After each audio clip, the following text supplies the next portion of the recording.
Did you know that Vancouver, British Columbia is considered the Hollywood of the North and that it boasts a park even bigger than Central Park in New York City? We'll discover all sorts of interesting things about this gorgeous Canadian city today, including the best things to do, places to stay, and everything else you need to know to explore Vancouver to the fullest, explained straight from a born and raised local.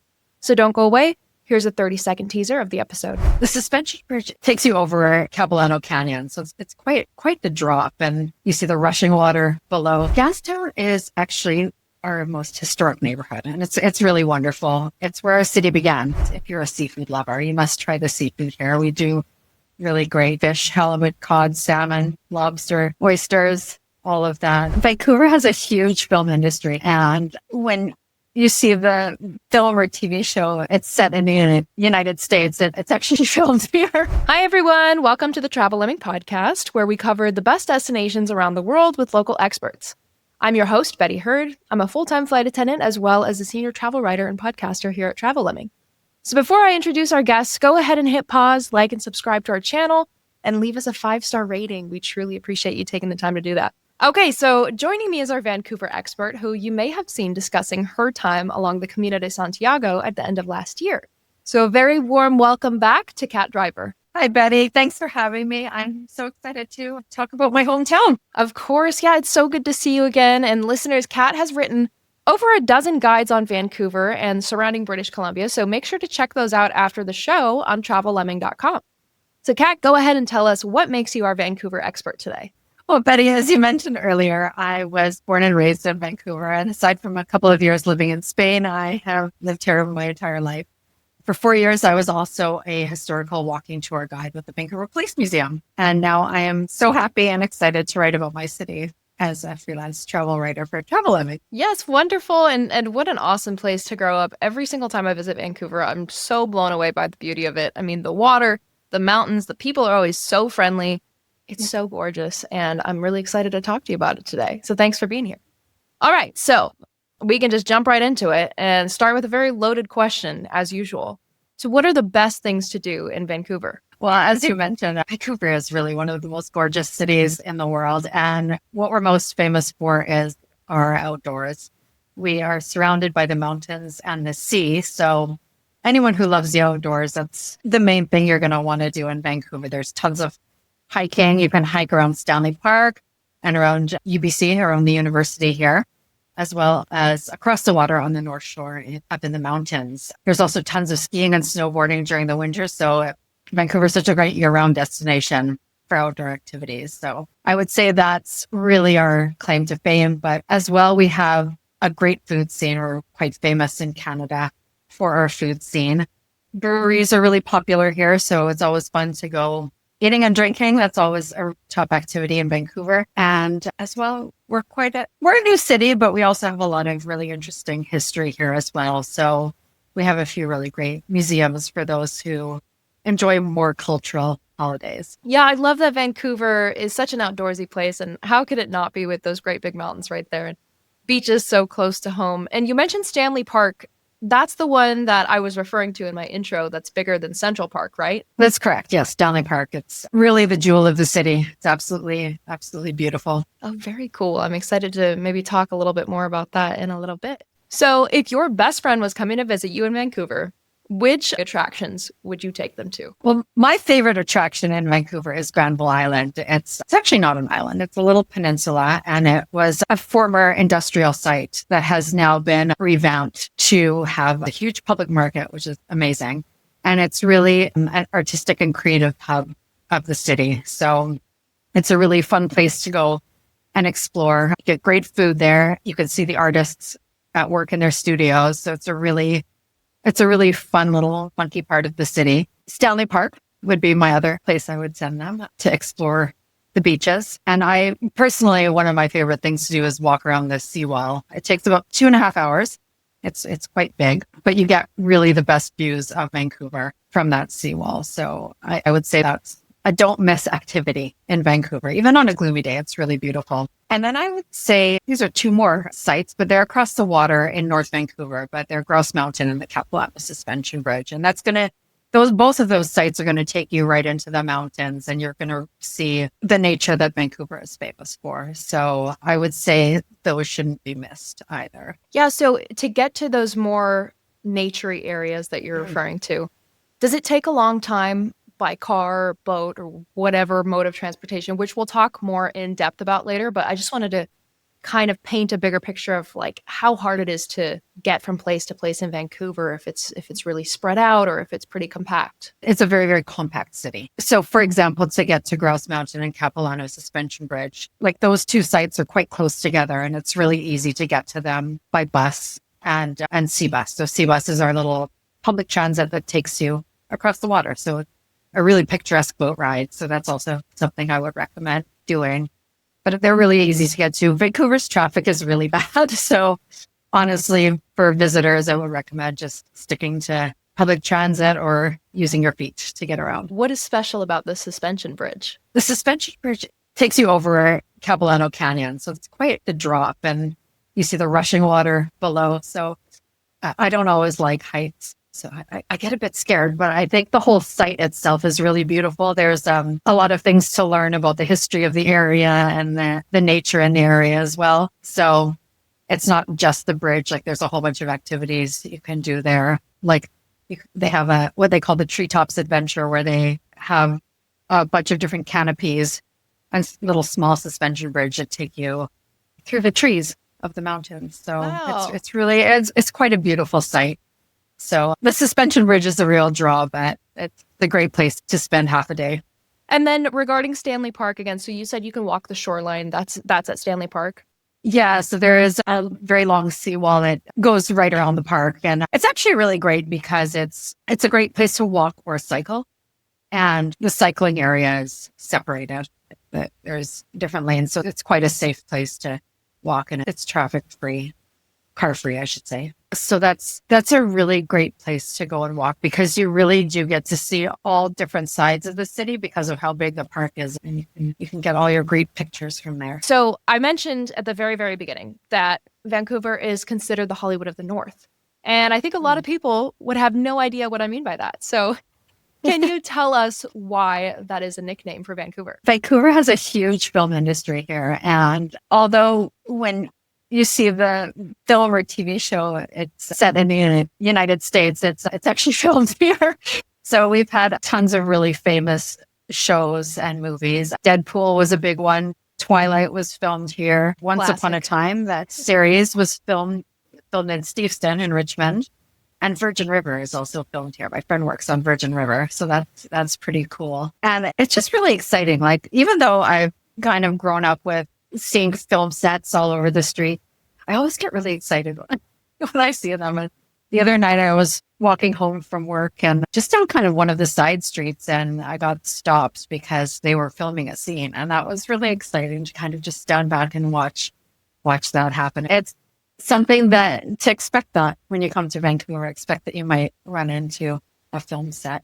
Have you ever seen places in movies and shows that you recognize? Oh, I have. A lot of Hallmark Christmas movies. Oh, yeah. Filmed here as well. There was a Candace Cameron one when I was actually in Victoria in April. They were filming a Christmas movie there. I'm like, oh, I know where that is. So for me, now living in Los Angeles, I find myself flying the route from LA to Vancouver all the time. And without fail, first class is just completely filled with actors and producers and directors, and all these people go into Vancouver. And at first, when I first started this job, I had no idea why that was until someone explained to me that it was the Hollywood of the North. So super interesting. I love flying that route for that reason, because I'm always really intrigued to see like, oh, who's going to film in Vancouver now? But it's funny because, like you said, like recognizing where places are. I have the same thing now. Like ever since moving to LA, I'll be watching the TV show like I was just the other night. Yeah. And I was like, oh my God, I just went to that thrift store that they're filming at. And like just all these places I recognize when they're actually filming like in a totally different location according to the setting. So it's very, very cool thing. And it's just kind of like a fun part of living in a place like that. Do you know why they have so many people go to film in Vancouver? Are the prices lower? Like, it's a financial reason, because they get tax breaks, and especially with our dollar too, it's a lot more affordable. Makes sense. And it's such a quick flight from LA. It Very is. And cool. like we also have a lot of big studios here as well. But fun for us. Yeah, I really right. I enjoy it. I think it's really cool. Yeah, so if you Really go to fun. visit, look around. You might see someone you recognize. Keep your eyes out. Yeah. Well, now I want to discuss where to stay in Vancouver, and you've kind of gone over a few of these really awesome areas. So first, can you kind of describe how the city is laid out on a map so we can envision those different areas? Yeah, so the city, the main core of the city where you'd want to go as a visitor is really compact, and that as well as on a peninsula. So I would recommend staying in the downtown core, and that's kind of in the center. So around Robson and Burrard Street, like Robson Street is our main shopping street. So that's always a really nice place to stay because you got so much shopping and restaurants nearby. Then you have the West End, which is to the west, of course. And that is where you'll find Stanley Park. So that's completely surrounded by water. And that's a really nice place to stay. Yeah, nothing is too far. Everything is within walking distance in this area. So it kind of does all meld into one. To the north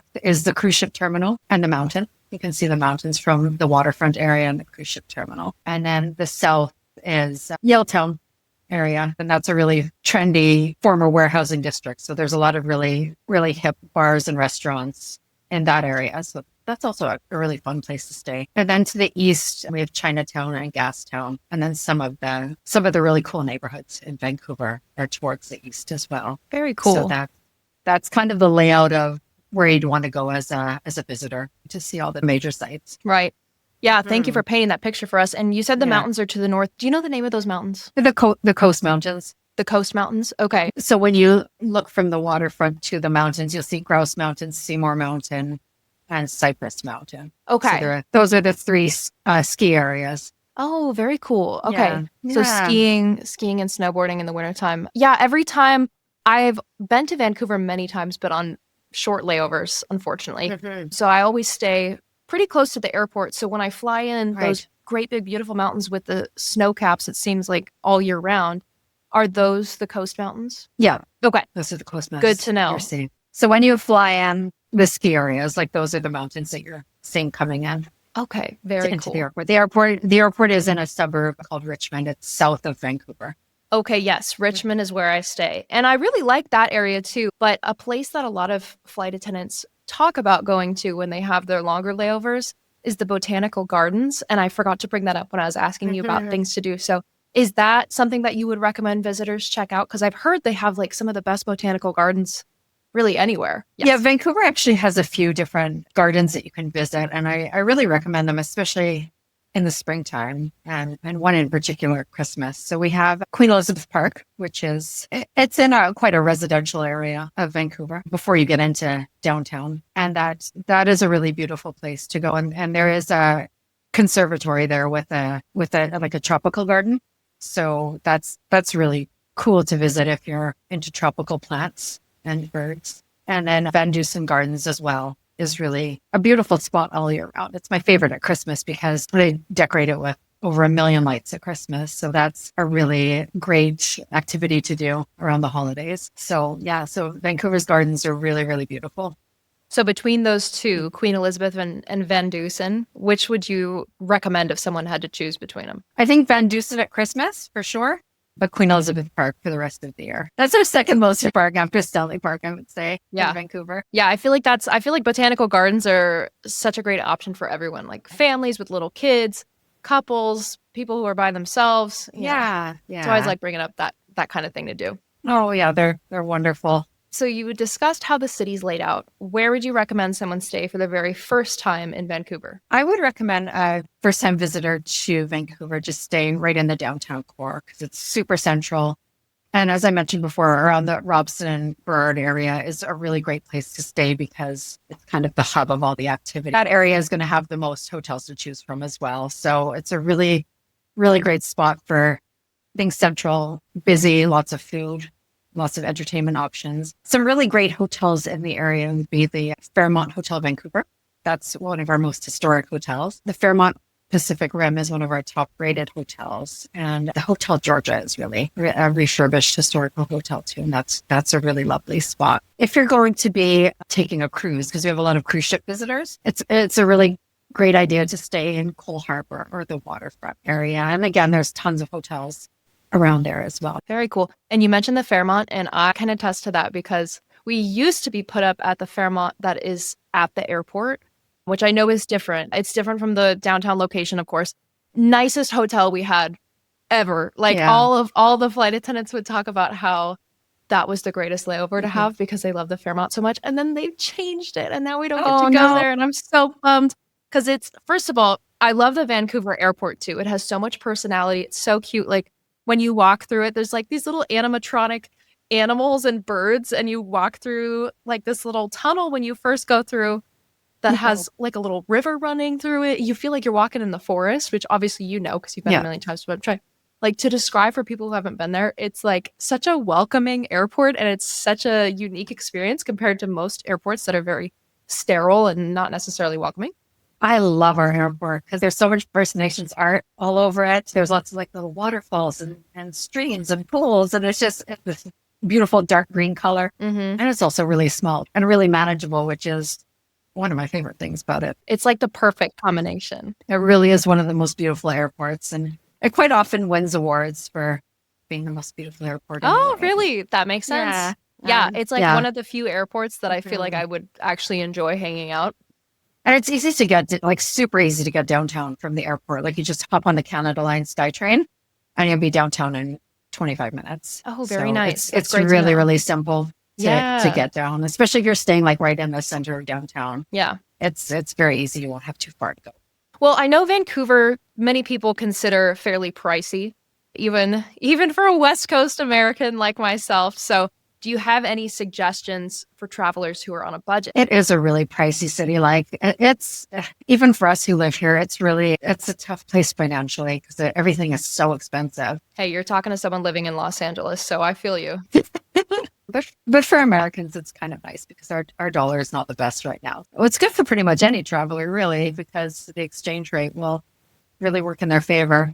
But yeah, there's a few options for hotels. The YWCA hotel is a super popular choice for budget travelers. The Sylvia Hotel is also not a bad option if you're on a budget. And that hotel, it's also one of our most historic, and it's really beautiful. It's right on the beach. So I always love to recommend that hotel. The location is just absolutely stunning. And then we do have the Hostling International Hostels. There's one right downtown and then one at Jericho Beach, which is in the neighborhood of Kitsilano, which is also a really amazing neighborhood. So those are some options to look at if you're a little bit more on a budget. It's hard to find cheap hotels here. Yeah. If you're really, cognizant of a budget, choose a different time to come rather than the summer, like the height of summer. Like that's when things get super expensive and during cruise ship season. So come on the off season, come in the wintertime. Okay. The weather won't be the best, but yeah, you'll certainly save a few dollars that way. Yeah, we'll definitely talk a little bit more about when you recommend to come for both weather and budget in a little bit too. So thank you for touching on that.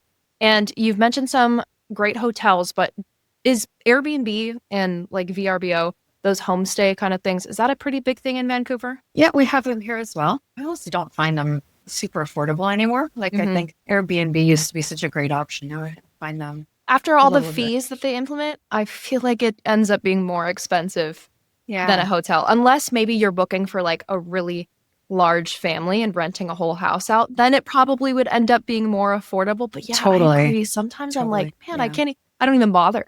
Yeah, because sometimes I look at the Airbnb prices here. I'm like, not much cheaper than a hotel. So yeah, do your research. We do have them here. Of course, yeah. Find what fits your budget. And now just a quick note on safety. Is Vancouver safe in your opinion? And do you have any tips in that department while visiting? Yeah, I read somewhere, you'll be safe in Vancouver, but your stuff won't be. And that kind of stuff comes it up perfectly.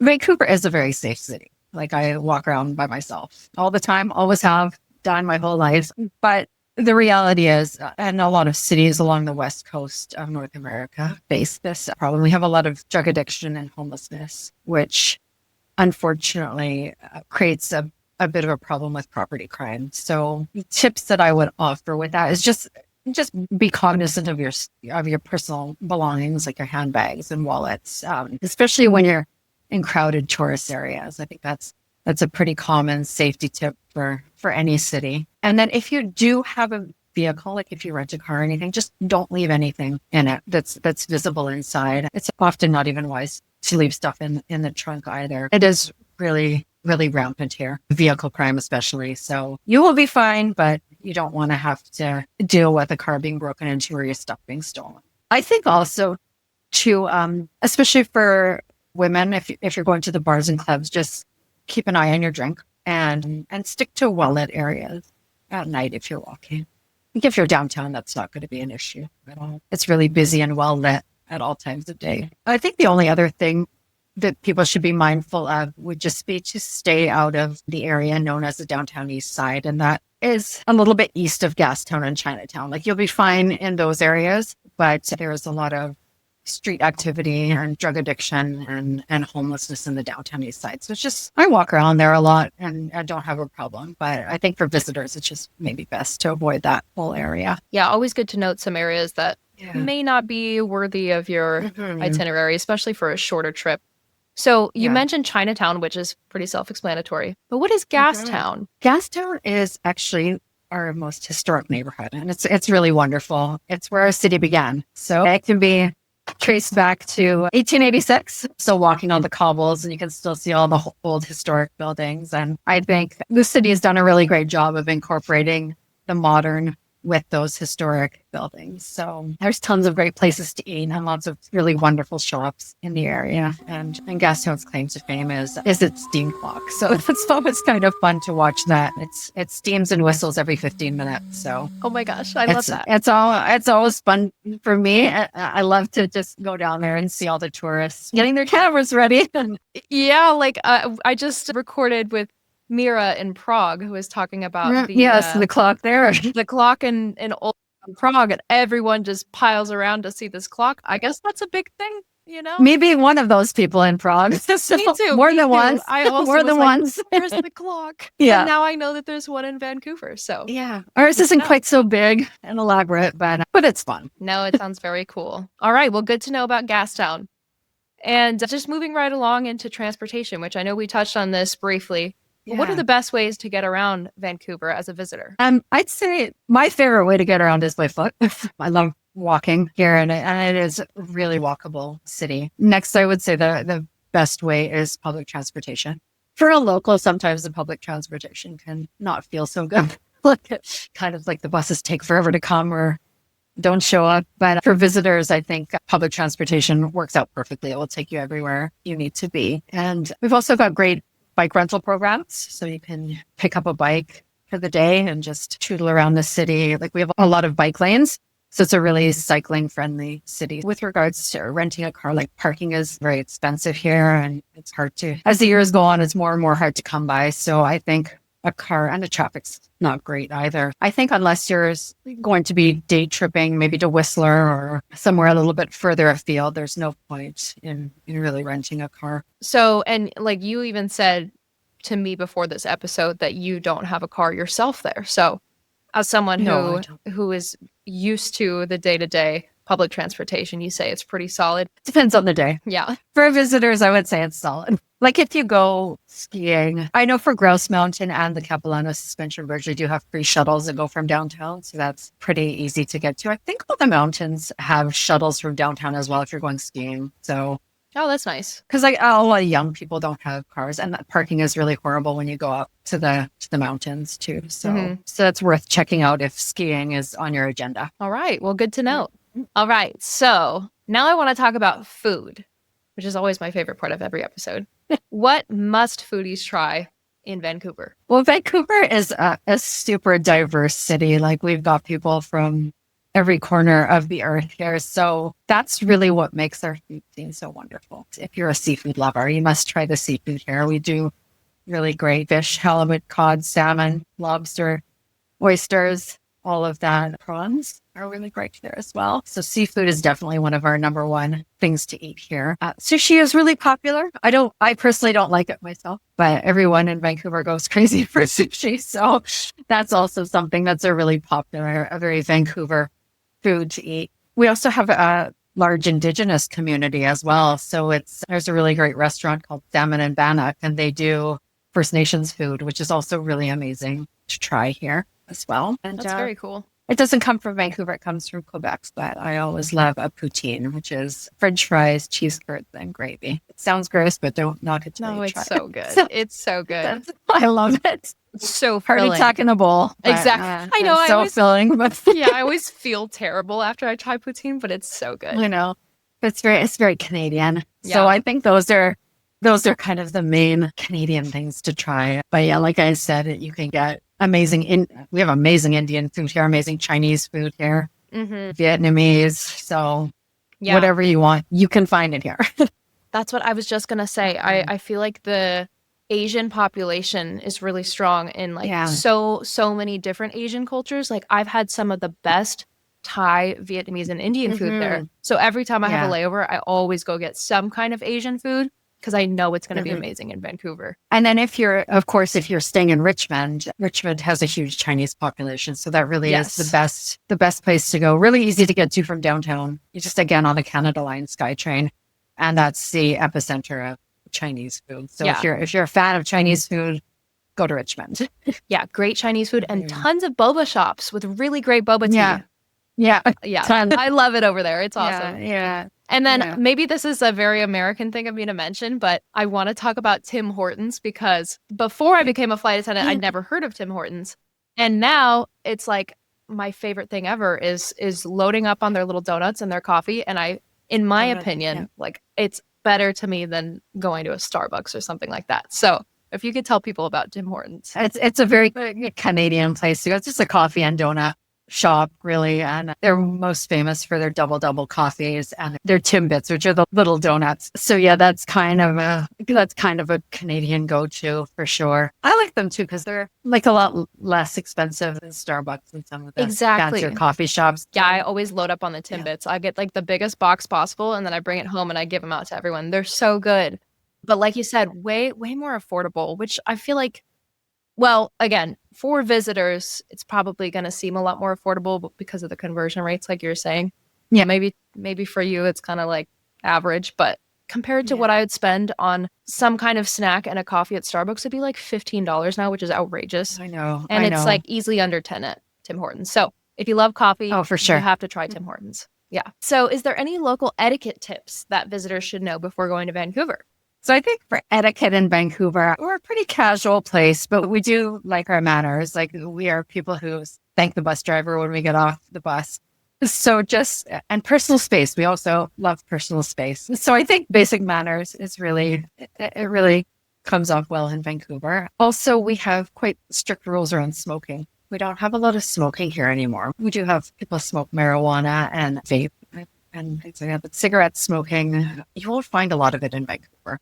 And there are certain regulations where you have to be like outside and a certain distance away from the door to smoke anything. So just be mindful of that as well. And then just like everywhere in North America, tipping culture is becoming more of an expectation here as the years go on. So typically in a sit down restaurant, it's like our tip would be anywhere from 15 to 25%. And then again, at your hotels, $5 here for the baggage service. Tipping, if you get your hair done or go to a spa, it's usually about a 15% tip that's expected for that as well. Yeah. For an American like myself, that sounds very standard. That's every day for me too. But you're right. It just seems to keep getting higher and higher, that expectation. Yeah. Do you have any other specific tips that you want to share before we start wrapping up the episode? Yeah. The main tip would be bring an umbrella everywhere you go because it does rain a lot here. We don't get too much snow in the wintertime, but we do get a lot of rain. And that could come all year round. So bring rain gear, waterproof jacket, umbrella. Another tip would be, and I covered this a lot, like don't bother renting a car. It's really not something that's necessary here. And then another one is Vancouver, as I mentioned, is a really casual city. You don't really need to dress up for anything here. Like you see people going to the theater in jeans. So unless you have something really special planned, you don't need to worry too much about bringing any dressy clothes, just for comfort and just with layers. Well, that's very good to know. Mm-hmm. I want to talk about the time of year. Obviously, Vancouver experiences all 4 seasons, so I know it's important for you to time your visit wisely. And you briefly touched on this regarding prices, but in your opinion, what's the best time of year to visit Vancouver? I think summertime is definitely the best time to come here. There's tons of like everything's going on in the summer. It's wonderful. Everybody comes out of hibernation and you really get a beautiful feel for the city. Like there's so many fun events and activities going on all the time in the summer. And the weather is also the best. There still can be some rain in the summer, but it's usually really comfortably warm and quite sunny. That's really the best time to come and visit. But my favorite season here is fall. Like I think I love like just that little kind of crisp air, and the changing leaves are really beautiful as well. So if you want to come and see some beautiful colors, fall is a great time. And I also really love Christmas too. The holiday season is really, really beautiful here with all the lights and the different events. But I think if you're planning a first time visit to Vancouver, you're going to see it at its most spectacular in the summertime. What about springtime? I love the flowers of spring, but it can be quite rainy. If you're really passionate about coming here to ski and board, like come in the winter and the early spring for that, because the mountains are usually great at that time of year for skiing and boarding. So it really is, depending on your interest, it's really a year-round destination. And how much time is the ideal amount for someone's first visit to Vancouver? I would say around like 5 days to a week is a really good amount of time. That gives you time to see all of the major sites and really explore a lot of the neighborhoods as well, because that's one of the best things about Vancouver, the little different neighborhoods. And that also gives you some time to take some day trips, because there are a lot of really great day trips. Like I mentioned, Whistler and Squamish is a really amazing day trip. You can go over to Vancouver Island as well for a day. It's a little bit of a busy day, but it's doable. So I think a week will really give you a nice taste of the city and also the surrounding area. I wish we could talk all about those day trip towns as well. Oh, but no. I know, obviously we don't have all the time in the world, but I know that you have an article on Travel Lemming about the best towns to visit in British Columbia, right? Yep. There's the best towns. And then there's also one that I outlined, some of the best day trips from Vancouver. Okay. Perfect. Yeah. So again, listeners, if you want to do a deeper dive on those things that we just briefly touched on, definitely check out Kat's articles on the website. So we're here at the end of the episode. And as a final pitch for the city that raised you, what is the ultimate reason someone should visit Vancouver? It's just gorgeous. Just come and see all the beautiful nature. I have lived here my whole life, and I still go down to English Bay, and I'm just like, wow, this is really, really a beautiful place. So I think the scenery will absolutely blow your mind. Yeah, I agree completely. It seriously is one of the most beautiful places I've ever been. And I've been a lot of places with my career. So yeah, I agree. Just go. It's gorgeous all times of the year, and it's 100% worthy of a visit. Well, that's all for the episode. Listeners, visit travellemming.com and type in Vancouver in the search bar to read all of Kat's guides. Again, she has tons of detailed articles on the city as well as other parts of British Columbia, so she's got you covered there. And if you like this episode, go ahead and like, subscribe, and leave us a 5-star rating. We really appreciate your support there, and we want you to keep listening with us when we post on Thursdays. We also host Travel Lemming meetups across the U.S. and in Vancouver. So check our homepage to see if we'll be in a city near you. And if you are in the Vancouver area, you can go meet Kat in real life and share some travel stories with a group of some super cool people. Come and visit us. Come to the meetup. We would love to have you. Kat, thank you so much for being such a great Vancouver guide. And it was so fun getting to talk to you about your home today. And thanks, Betty. That was so much fun talking to you about Vancouver. So we can't wait to see everybody here. All right, everyone. Until next time on the Travel Lemming podcast.